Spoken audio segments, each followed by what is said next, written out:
I worked as an EMT for 8 years in a county where sirens usually mean something's already over. I've carried people who were alive. I've carried people who weren't.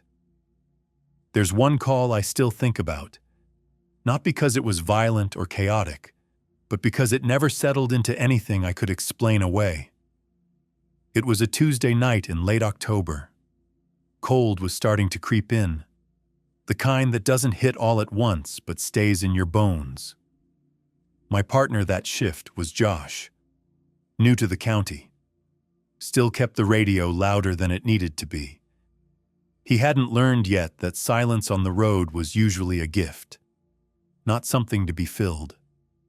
We were running Unit 4, an old Ford box ambulance that had dents down one side and wiring problems nobody wanted to sign off on fixing. The bench seat rattled when you hit anything over 40. The overhead lights flickered if you shut the doors too hard. Loud when it wanted to be, quiet when it shouldn't. At 1:22 a.m., dispatch called it in. Coroner transport. Small town called Miller's Field. Farmhouse address, about 40 minutes out. Routine. Those usually are. I finished my coffee and told Josh to brush his teeth before we left. Long nights do strange things to your head, and you learn to joke when you can. The roads out there were empty. One lane each way. Cornfields and low pines. No rain, no fog, just dark.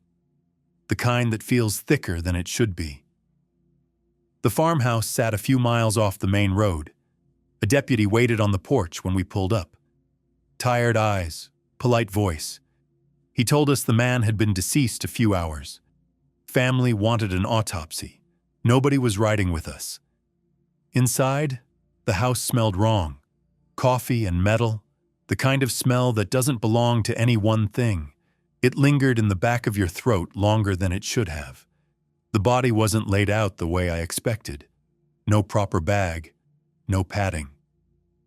Just covered and placed on a low table like someone hadn't wanted to deal with it longer than necessary. The room felt colder than the rest of the house, though there was no draft. When we lifted him, the weight felt off. Not dead weight, not awkward weight, just heavier than it should have been, like lifting something dense, compacted, unwilling to move. Josh muttered something about concrete. I didn't respond. You don't comment on feelings during calls like that. You note vitals. You do your job. We secured the bag and loaded him into the back. The zipper caught once, then slid closed too smoothly. The family stood in the driveway watching us pull away. No one waved. Their silhouettes stayed perfectly still in the mirrors longer than felt normal. Halfway back, Josh asked if we could shut the siren off. Said it was messing with his head.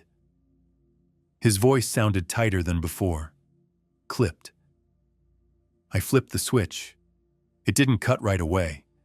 It dropped in pitch first, like the sound had sunk lower before stopping. Then it came back on by itself for half a second before dying completely. Old wiring. I told myself that's all it was. A few minutes later, there was a soft knock from the rear doors. 3 taps, then nothing.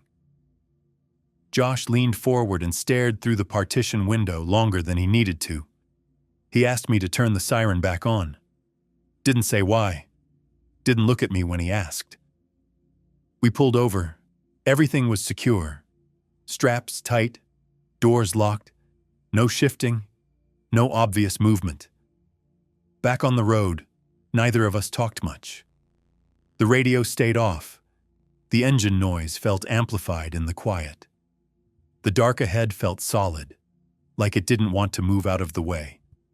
Like we were pushing into something instead of through it. I remember reaching for the radio. Then there's a gap, a clean break, like someone cut a strip out of my memory. I woke up to daylight and Josh shaking my shoulder. We were parked in town, engine still idling. Exhaust curled faintly in the cold air. My watch said 5:14 a.m. Josh said I'd pulled over and stopped responding.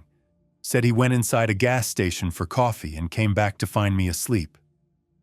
A patrol officer had checked on us. No one saw anything unusual. When we checked the back at the station, the gurney was positioned wrong. The body bag wasn't sealed the way we'd left it.